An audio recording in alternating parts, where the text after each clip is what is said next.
name is Sal Gencarelle. Who am I? That has a lot of layers to it. What I can say is that I am what would be termed on a medicine way is a helper. And that can mean different things, but what my purpose is and what I'm doing with these teachings is I am helping other people to understand how connection works and how connection practices function so that we can create the next generations of connection facilitators, and also how to pass this on into the future generations. So there's a bundle of knowledge, and it's not just knowledge as like intellectual knowledge. It's full embodied knowledge that has come through years of dedication, of apprenticeship, and of really immersive experiences that I hold as a responsibility. It's not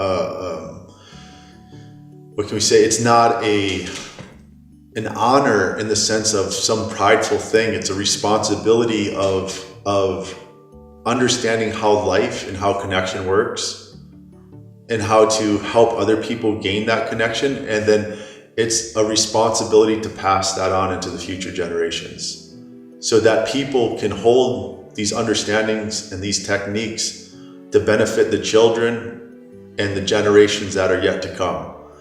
And that is the medicine in itself, to go through time and then be dispersed to people. So who I am is the person that is motivated to do that and has really dedicated themselves to that. And that's been a calling that extends all the way back into my teenage years and even before. But it's what I've worked on for the last at least 28 years of my life. And who are your teachers and where can we learn from them? So my main and primary teacher was this man, Godfrey Chips. And he's now deceased, and he was a Lakota holy man. He was a spiritual interpreter. And his mother was also a great teacher of mine, this woman known as Grandma Chips or Victoria Chips. Also Godfrey's brother, Philip, who's also deceased. All of these people are actually ancestors now. And that's my primary track of teaching. And what this man Godfrey provided for me is the teaching on the forms and structure of ceremony, and really a technological way, in a very specific teaching format that brings clarity to what are we doing and how are we going about that in such a way that I really haven't seen anywhere else in any other teachings around this world. It is very practical and it is very clear. And so he taught the forms and he taught the structures that we now apply in these connection events.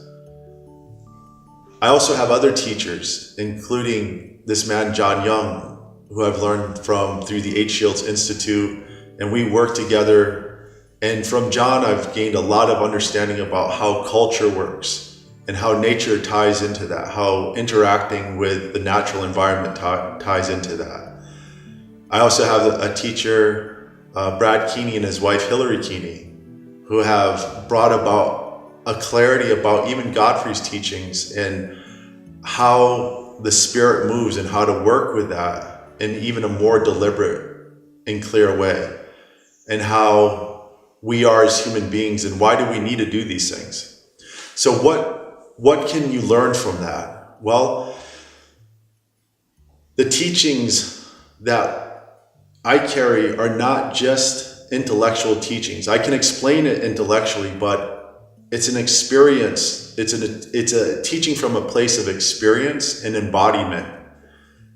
And what my goal is to give people the experience so that they can embody the teachings as well.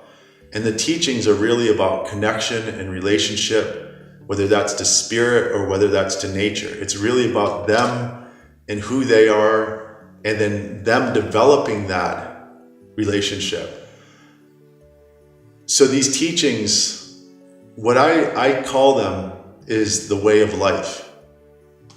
How to live, how to be in relationship, how to make sure that life continues in this world for both human beings and non-human beings. And how do we work together to make sure that takes place? So the teachings that have been passed on to me from these different sources contain information that we then apply into this classroom or the room or the events. What is the indigenous pedagogy? So it's a philosophy. Pedagogy is like the philosophy of education. It's how do we educate our children? And the indigenous pedagogy is much different than, the modern schooling formats. The indigenous pedagogy is really focused on developing certain qualities and characteristics within their children that in the Lakota culture and passed on to us from our teachers is known as the 7 sacred attributes. And these 7 sacred attributes are peace, love, empathy, vitality, helpfulness, healing, and happiness. And these attributes, these qualities are a manifestation. They become a pattern of behavior when the child has enough mentoring in relationship to connection with nature and with themselves, and ultimately with their mentors and with their family and community as well. So it's not so much about an intellectual understanding or the ability to rehearse or regurgitate information. It's the ability to be in a deep relationship with things, to be connected to the world around us, and to understand in that connection all of it, everything that we can understand. And in that, it develops the mind, it develops the intellect, it develops the heart and the emotions, it develops the spirit, and it develops the body. And how we know it's working is when these behaviors that I described, these attributes, show up within the children, and then we know it's working. So our goals are characteristics, character versus pure intellectual knowledge. How can we benefit from your teaching? Well, there's 2 components, I'd say. One is that we obviously hold connection events. In connection events, whether they're in relationship to deep nature connection or whether they are the advanced connection practices, are going to benefit the people that experience that. So it's going to build connection. It's going to help you relate. It's going to help you process things in your life. It's going to help you heal personal traumas, historic traumas. It's going to give you different perspectives on life that will be useful. So that's one way.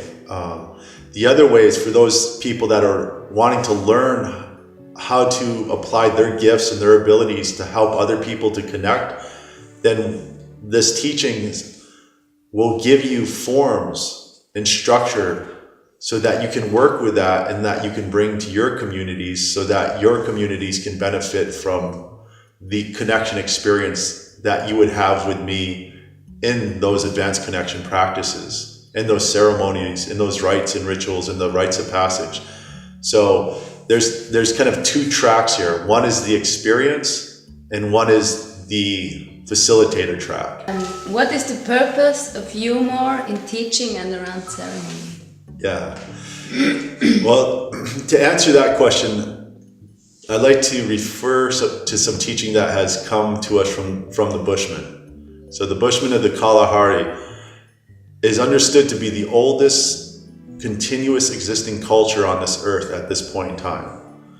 And the Bushmen, they say that there's really 2 main purposes to language, to our ability to communicate with words. And the first purpose is to tell stories, and that when we tell stories, we always tell stories that are applicable. And we never tell that same story twice. We change it in some way so that it doesn't become a fixed thing. So we understand that stories are not real. They're a tool of teaching. They're a tool of sharing information that needs to be shared in that moment. And the other reason for language is for humor. To turn things up on their head, to twist it around, to create laughter, to break up the stagnation of the situation or the stagnation of the story. Perhaps the story is becoming a fixed thing. And that story could be a relationship, or it could be some sort of history. It could even be some story about a trauma or about a great deed. But to make it into a humorous thing is critical to create movement. So in ceremony, we actually use this as a medicine.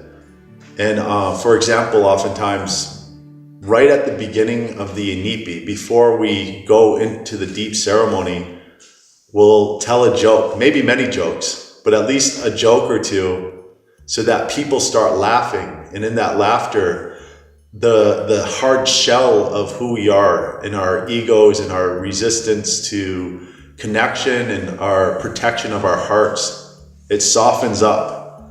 And then in that ceremony, we close the door and we go into that deep ceremony. So it's like a medicine that softens us a bit, because we can get really hard in this life, and laughter makes us soft. So the most spiritual people I know are the most funny people I know as well. And it's a medicine. It's the best medicine. What is your vision for the works that you have been doing in the USA and Europe? Yeah, the vision is to really create connection facilitators, and we use ceremonial processes, what I call the advanced connection practices, to enhance people's relationship to themselves, to the world, to each other, and to the spirit that moves behind all of that, the spirit that moves through all things. And so my vision is to pass these teachings on, to pass the experience on, to pass the integrated knowledge into the people I'm working with, and for them to hold that and then bring it back to their communities, to bring it back to the people that they work with, so that they can help in different ways and that they can also pass it on to those that they can teach. So it's a way of dispersing this knowledge and understanding into many, many different people, and then also again to share it through time as well into the future. What are the advanced connection practices? So the advanced connection practices, it's a term that I've created to try to better describe what often is termed as ceremony. The problem with naming things ceremony is because it's a label. It doesn't really mean anything. It doesn't describe what it is. It just is a label, and ceremony means something different to every single person. So the ceremonies that we use, the rites, the rituals, the processes that we use, they have a complexity to them. So they have a complexity to them. So that's where the advanced part comes to it. It's not just that it's a simple process of sitting in nature, but you might sit in nature for an extended duration inside a specific altar that you've created out of offerings of materials and offerings of different trees and plants. So there's a complexity to it. The connection is always there. It's about connection. It's about instilling connection in a very powerful way. And it's a practice in that it's something that we do, and we do as a routine or a ritual again and again to build on the connections that we can get from that experience. So something like a vision quest would be one of the things that we would call it an advanced connection practice. A purification ritual, or a monthly celebration these things are advanced connection practices, and there's form and there's structure that's complex, and there's powerful connection that's built out of that. And it's something that we need to do on a regular basis to maintain our health and well-being as people in this world. What's the difference between ceremony and religion? Right, ceremony and religion. So, ceremony, as we utilize it and as we interact with it in this form, in our way, it's about building relationships. And it's about the individual building their own relationship with this experience of life and all of its diversity and complexity. Religion puts things into a box. So it forces people to enter into a certain story and to adhere to that story, which then can potentially limit connection. Because connection can't be contained just within one story. It can only be developed through experience in many different ways. So the ceremonial practices that we use are about the individual developing their own relationship to that which is, let's say, sacred. We would call that developing your spirituality. And then religion is a way of perhaps giving form and structure, but it's also potentially limiting that person's connections. So that's a big difference. So what is cultural repair? Right. So cultural repair, this is something that we're really working on right now. First thing we have to do is say culture are the processes that connect. And when we have a culture, an actual culture, we have a group of people that are all working towards connecting the future generations, connecting the next generations, the children, and making sure that they have a deep relationship to nature, to themselves, and to one another. Cultural repair is really the activities that we're taking right now to deal with our societies, which have been separated from this understanding of what connection is and how to instill it in our children.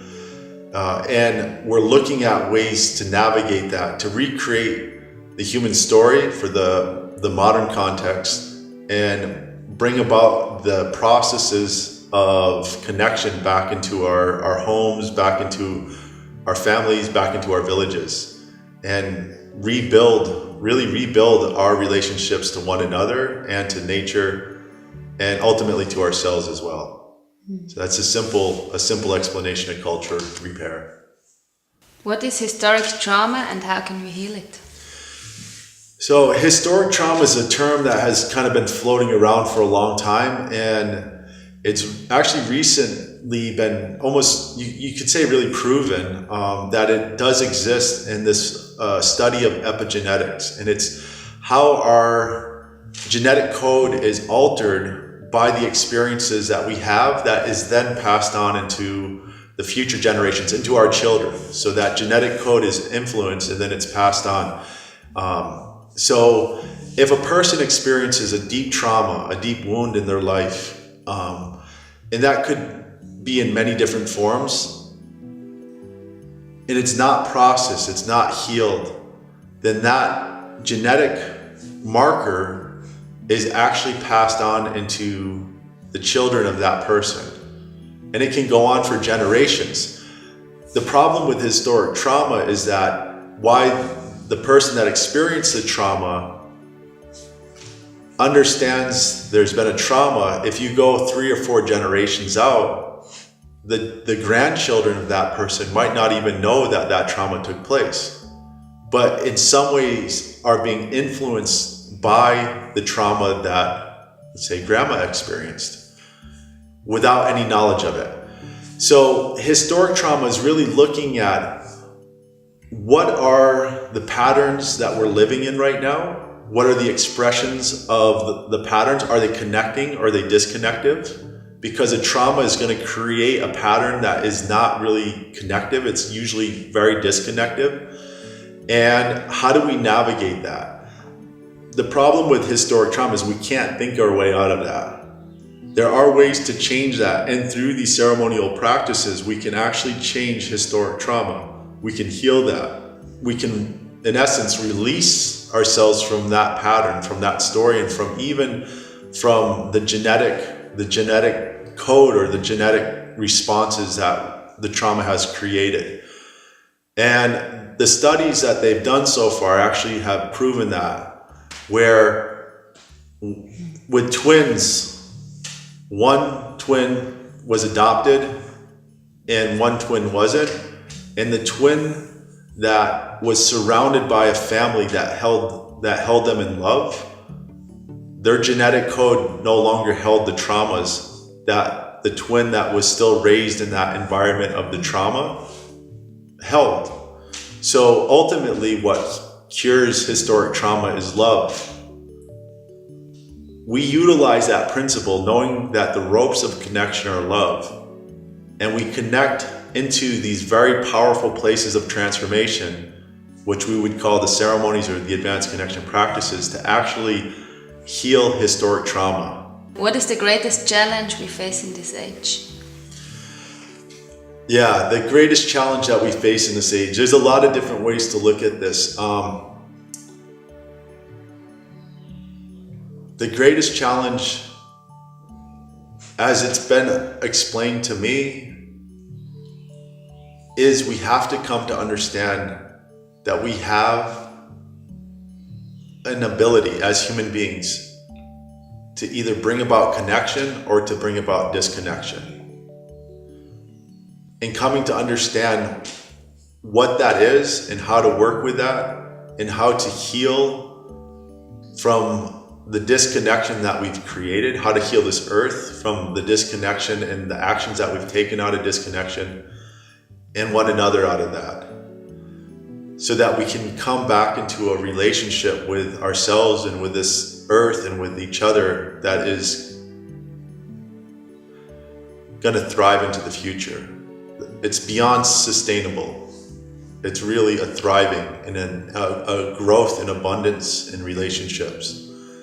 So our greatest challenge is to come to terms with that, to understand it, and to live into the connected reality that could be.